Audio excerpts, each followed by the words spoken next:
জানি আপনারা এই মুহূর্তে কি ভাবছেন। সোসাইটিতে এই ধরনের মেয়েদের অ্যাকসেপ্ট করা হয় না, আর সমাজে এই ধরনের বাচ্চাদের কোনো প্রয়োজনও নেই। কিন্তু আমার প্রয়োজন ছিল, তাই আমি ভাবলাম নম্রতাকে থাকার একটা ব্যবস্থা করে দেওয়া উচিত। সিং পরিবার, যেখানে বীর আর তনু ওকে লালন পালন করে বড় করলো। তনু নম্রতাকে ওর সমস্ত সংস্কার শিক্ষা দিয়ে বড় করে দিল, কিন্তু রক্তের কি হবে? সেই জন্য নম্রতা তোমার স্ত্রী এবং তোমার বৌমা সান্ধু পরিবারের আদর্শ মেয়ে হওয়া সত্ত্বেও একজন ক্রিমিনালের অবৈধ সন্তান হয়ে থেকে গেল। আর রইল নূরের কথা। তাহলে নূর জ্যাসমিন সান্ধুর মেয়ে, কারণ জ্যাসমিন সান্ধুর একটাই মেয়ে ছিল, যাকে জ্যাসমিন কয়েক বছর আগে এখানে ছেড়ে কানাডা চলে যায়। কারণ ও জানতো যে নূরকে ভালো সংস্কার দিতে পারে একমাত্র রূপী সান্ধু আর তার স্ত্রী দুজনে মিলে। নূরকে ভালো সংস্কার জ্যাসমিন নিজে কোনোদিনই দিতে পারতো না। কিন্তু যে কথাটা সান্ধু জানে না সেটা আপনি জানলেন কি করে? It's unbelievable. আমি এইসব কিছু বিশ্বাস করি না। তাহলে এবার বিশ্বাস করবে, কারণ কানাডার জ্যাসই হলো আসলে জ্যাসমিন সান্ধু।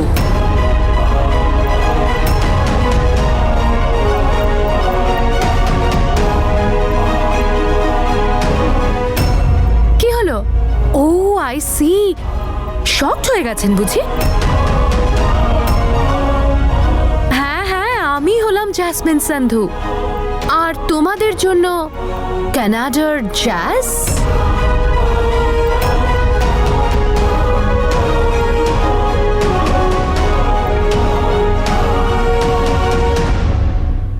আমি হলাম সেই জ্যাসমিন যে কয়েক বছর আগে নিজের সন্তানকে এখানে রেখে কানাডায় চলে যায়, আর আমি হলাম সেই জ্যাসমিন যে একটা বাচ্চাকে হসপিটাল থেকে চুরি করে আর সেই বাচ্চাকে বীর আর তনুর কোলে রেখে চলে যায়।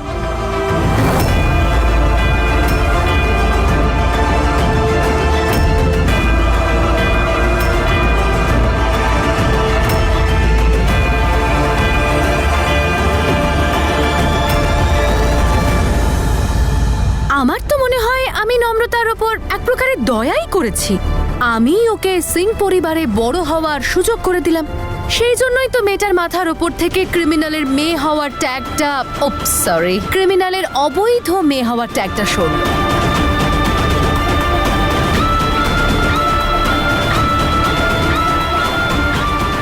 আপনি এখানে? আপনি এখানে কি করছেন? আর এইসব কি বলছেন আপনি?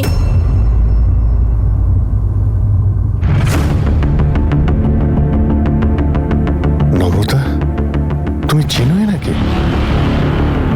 হ্যাঁ, আমি চিনি।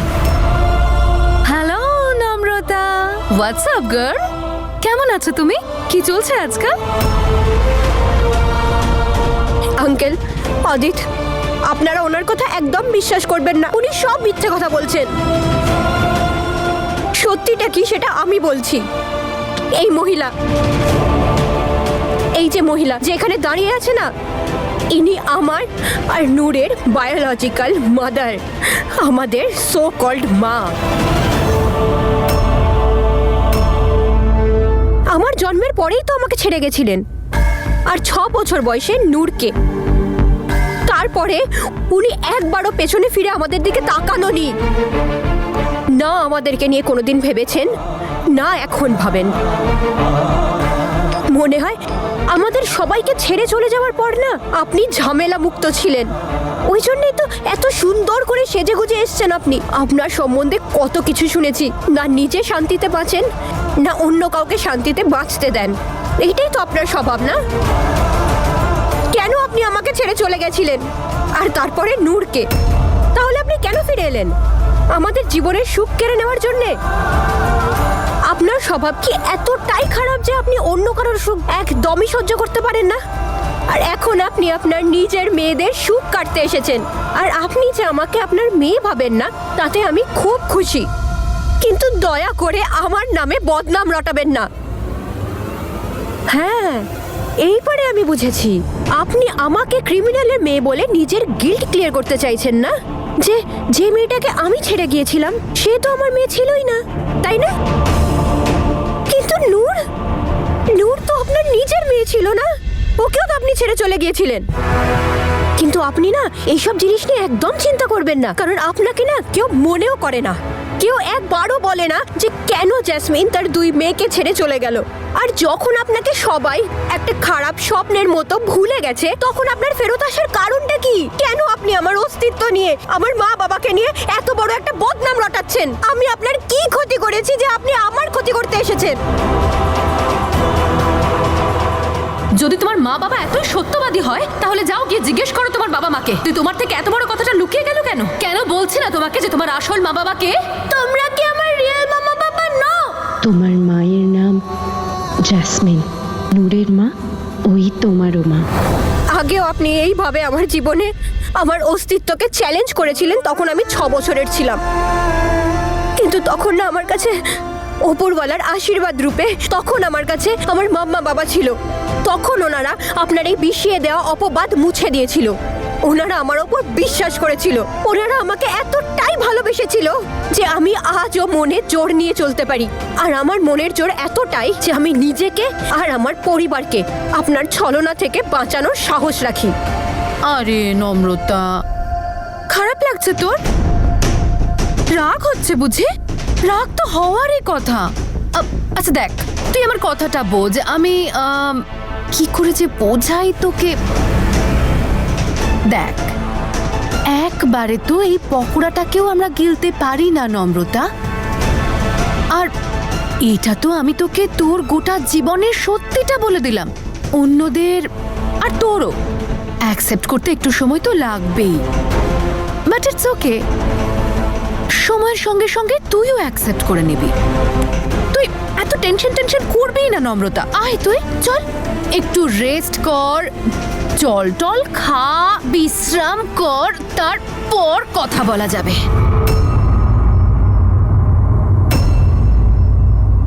রুদ্রশেখর, বলো না তোমার বৌমাকে ভদ্রভাবে যাতে কথা বলে আমার সাথে। আঙ্কেল, অদিত, আপনারা ওনার কথা একদম বিশ্বাস করবেন না। উনি একজন সাংঘাতিক মহিলা। যে কোনো কারোর জীবন নষ্ট করে দেওয়া ওনার পেশা। যেরকম উনি আমার মাম্মা বাবার সাথে করেছেন। বারবার ওনাদের জীবনে সমস্যা তৈরি করেছেন আর বারবার ওনাদের বিয়ে ভাঙার চেষ্টা করেছেন। অন্যদের জীবন নষ্ট হতে দেখে উনি আনন্দ পান, মজা পান তাতে। আমার থেকে ভালো আর কে জানে নাকি? নিজের বোন আর তার স্বামীকে শেষ করে আমার সাথে নাটক করে গেছে।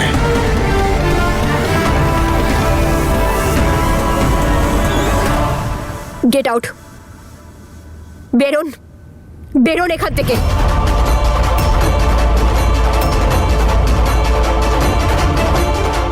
বেরিয়ে যান, বেরিয়ে যান বলছি। রুদ্রশেখর, তোমার বৌমা তো আমাকে ধাক্কা মেরে বের করে দিচ্ছে। ঠিক আছে তাহলে চলেই যাচ্ছি। নম্রতা, জাস্ট শাট আপ। আমরা তো কথা বলছিলাম, আমরা সবকিছু বুঝে নিচ্ছি। আন্টি, আরে বাবা, অর্ধেক মুহূর্ত তোমার বউ নষ্ট করে দিল আর বাকি মুহূর্তটা তুমি নষ্ট করে দিচ্ছ। তোমাকে আর কোন ভাষাতে বলবো বলো তো? Do not call me aunty. আমার নাম জ্যাজ, আমাকে জ্যাজ বলে ডাকবে। ওকে, আই এম সরি জ্যাস। আমি শুধু আপনাকে এটাই জিজ্ঞেস করতে চাইছি, এইসব কিছু আপনি কেন করছেন? এরকম গল্প কেন শোনাচ্ছেন যা আজ পর্যন্ত কেউ শোনেনি? খবরদার যদি তুমি এটাকে গল্প বলেছ। এটা একটা গোপন কথা, এটা একটা লুকোনো তেতো সত্য কথা, ডার্ক সিক্রেট, ইউ নো। আর এই ডার্ক সিক্রেটের ওয়েবসাইটটা আছে জ্যাসমিনের কাছে। আর এই ওয়েবসাইটে শুধুমাত্র সেই লগ ইন করতে পারবে যার কাছে আমার পারমিশন থাকবে, তার মানে জ্যাসমিনের পারমিশন। কিন্তু আমরা কি করে বিশ্বাস করবো আপনি যা বলছেন সব সত্যি? দেখো ওদের ব্যাপারটা কি বলতো, যে আমার কাছে না টাইম পাসের জন্য ফালতু সময় আছে আর না আমার এসবের শখ আছে। তোমার মানতে হলে মানো, না মানতে হলে মেনো না। কিন্তু নম্রতা আমার মেয়ে নয়, আমি নম্রতার মা নই।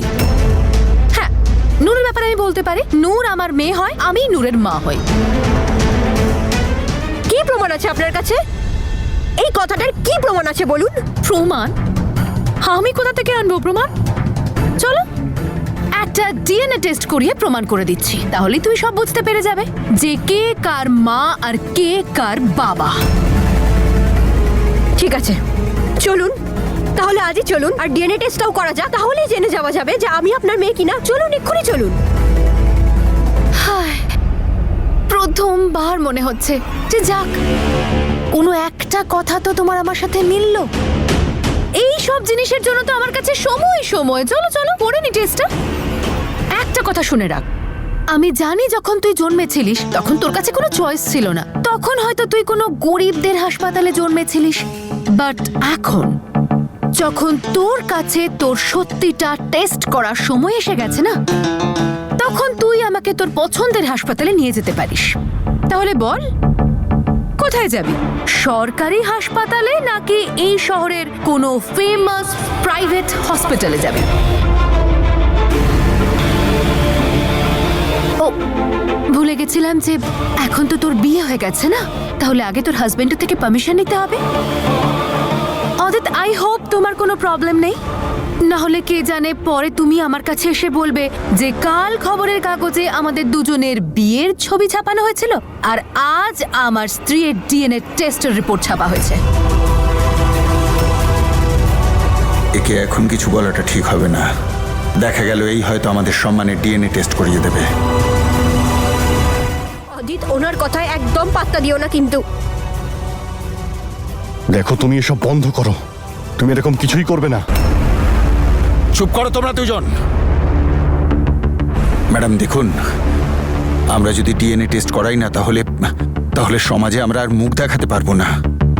আমার কাছে তো প্রমাণও আছে রুদ্রশেখর। বলো, লাগবে তোমার প্রমাণ? কি রকম প্রমাণ? আমার বাবা রূপী সান্ধু।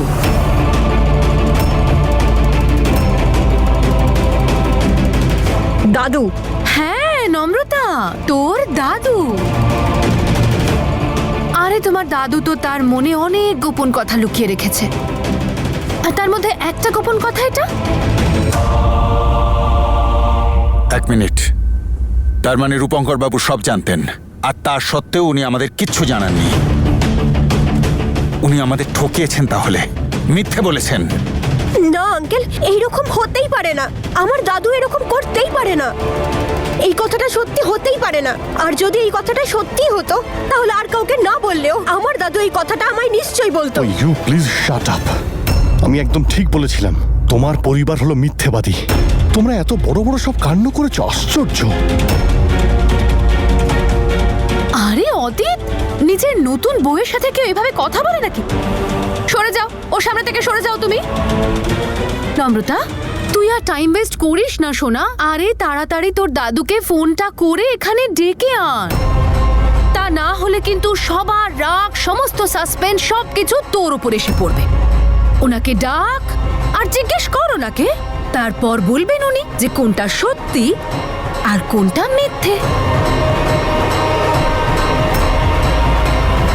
চল, তোর কাজটা না হয় আমি সহজ করে দিই। আমি নিজেই বরং আমার পিতৃদেবকে একটা ফোন করি। অনেকদিন ধরে জিজ্ঞাসাও করা হয়নি কেমন আছে। এই বাহানায় একটু কথাও হয়ে যাবে, তাই না? এই ভাই, আমি বলি চ একবার মন্দিরে ঘুরে আসি। ওপরওয়ালার কৃপায় আমাদের দুই নাতনির বিয়ে যখন ভালো ঘরে হয়ে গেছে, একবার আশীর্বাদ নিয়ে আসি ওখান থেকে। আমার খুব মন করছে। এটা তুমি দারুণ কথা বলেছো দাদা, আমারও ইচ্ছে করছে। আর আমরা তো নম্রতার জন্য প্রার্থনাও করতে পারি। এই বিয়েটা ওর জীবনে একটা ঝড়ের থেকে কম নয়। জানি না ওর জীবনে চলার পথে কি কি সমস্যা আসতে পারে, যার সঙ্গে ওকে লড়তে হবে আর নিস্তারও পেতে হবে।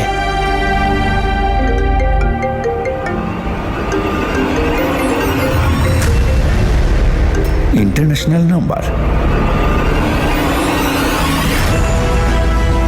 জেসমিন? কে ফোন করেছে গো? Wrong number. জেসমিন ফোন করছে কেন? দিদি, এত বছর পর আমার কথা মনে পড়লো কেন ওর? জানি না কি বলতে চায়, কিন্তু কথা বলতে হবে আমায়।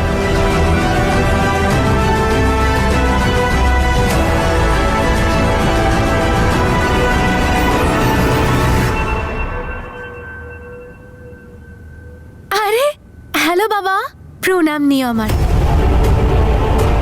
আমি তোমাকে খুব মিস করছিলাম, তাই ভাবলাম একটা ফোন করে নি। কিন্তু আমি তোর মুখটাও দেখতে চাই না।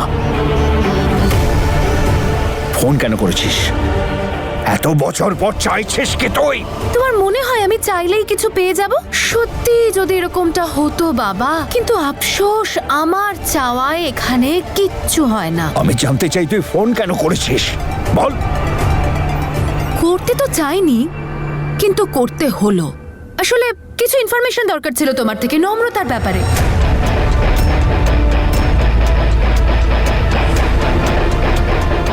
নম্রতা? নম্রতার ব্যাপারে কি জানতে চাস তুই? আরে কি গো বাবা, স্মৃতিশক্তি বড় তাড়াতাড়ি চলে যাচ্ছে না তোমার? মনেই নেই তোমার কোনো কিছু? ভুলে গেছো নাকি? ভুলে গেছো নাকি যে লেটারটা পাঠিয়েছিলাম তাতে কি লেখা ছিল?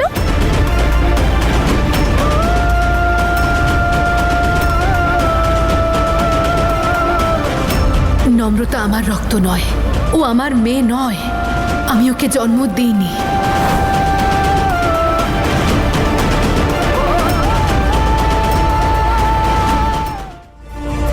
দেখ জাসমিন, তুই কিচ্ছু করবি না। তনুর জীবন তুই শেষ করে দিয়েছিস, কিন্তু তুই নম্রতা জীবন কিছুতেই শেষ করতে পারবি না। শুনেছিস তো তুই? উফ বাবা, তোমার এই অস্থিরতাটাই আমি সহ্য করতে পারি না। যেটা তোমার মনে আর মাথায় আগে তনুর জন্য ছিল, আর এখন নম্রতার জন্য আছে। বাট আই প্রমিস ইউ, আমি কিচ্ছু করব না। ব্যাস তুমি তাড়াতাড়ি চলে এসো আমার সঙ্গে দেখা করতে। আর কতদিন হয়ে গেল বলো তো তোমার আশীর্বাদ নেওয়া হয়নি? আর তারপর অনেক দিন হয়ে গেল তোমাকে একটু জড়িয়ে ধরা হয়নি। তাড়াতাড়ি এসো না। তুই ইন্ডিয়াতে আছিস? কোথায় আছিস তুই? তোমার নতুন আত্মীয় রুদ্রশেখরের অফিসে আছি আমি।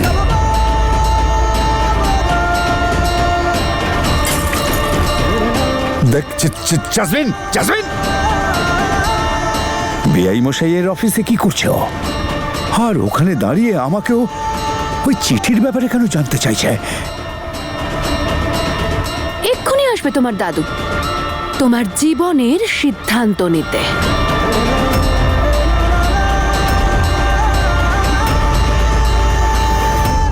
স্যার, আমার জীবনের সিদ্ধান্ত আমি নিয়ে নিয়েছি।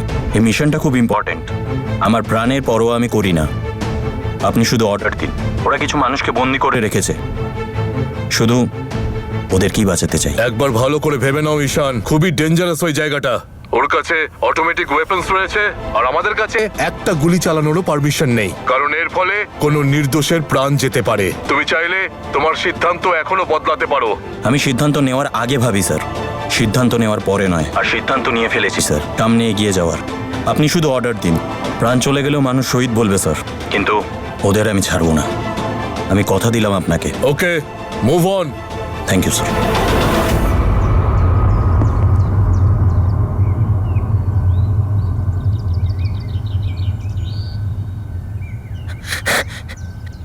দাদা, পুলিশ আসছে পেছনে। আসতে দে ওদের, আজকে কেউ বেঁচে ফিরবে না।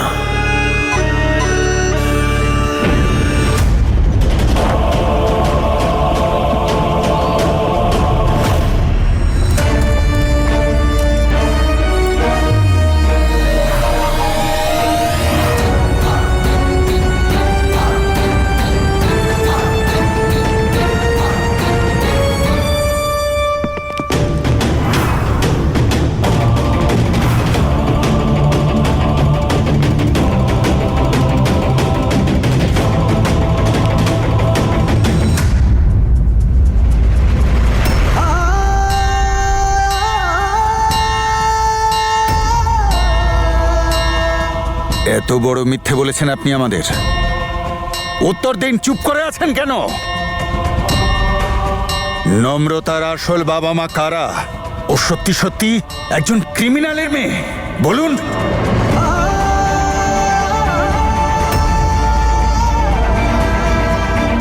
বলো না দাদু, ওনাদের বলো যে আমি তোমারই নাতনি, তনু মাম্মা আর বীর বাবার মেয়ে। তুমি আমার দাদু, তুমি আমার ফ্যামিলি। বলো না দাদু। দাদু এদিকে দেখো। দাদু কিছু তো বলো ওনাদের যে আমি ক্রিমিনালের মেয়ে নই। বলে দাও ওনাদের যে এই মহিলা আমাকে জন্ম দিয়ে তনু মাম্মার কাছে ছেড়ে রেখে গেছিল, আর কেন জানি না এখন ফেরত এসে যাচ্ছে তাই বলে যাচ্ছেন। বলো না দাদু। বাবা, এই সত্যিটা আমরা নম্রতাকে কখনো জানাতে পারবো না। তোমার দাদু আর মুখ খুলবে না নম্রতা? বলার থাকলে আগেই বলে দিত। বলো না দাদু, তুমি কিছু বলছো না কেন? তুমি চুপ করে কেন আছো? বলো না দাদু, সবাইকে বলো তুমি কেন চুপ করে আছো। আমার জীবনের প্রশ্ন উঠছে দাদু, প্লিজ বলো কিছু। উনি যা বলছেন সেগুলো কি সত্যি? আমি কি ক্রিমিনালের মেয়ে?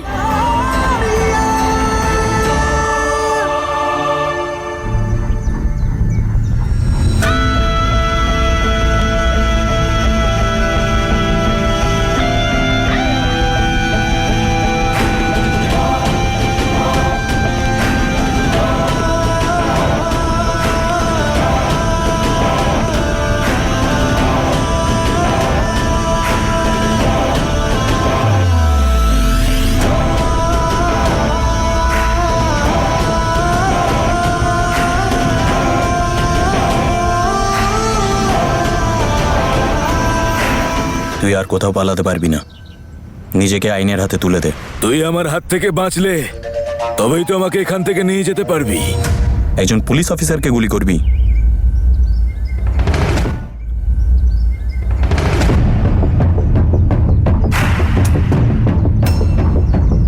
চালা গুলি। চালা গুলি।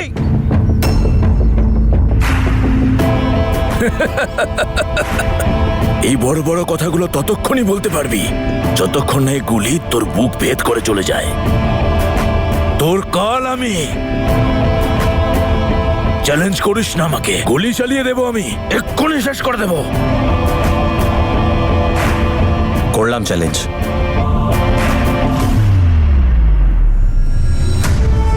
চালা গুলি। কি করছে? জীবন নিয়ে খেলা করছে। কি হলো, চালা।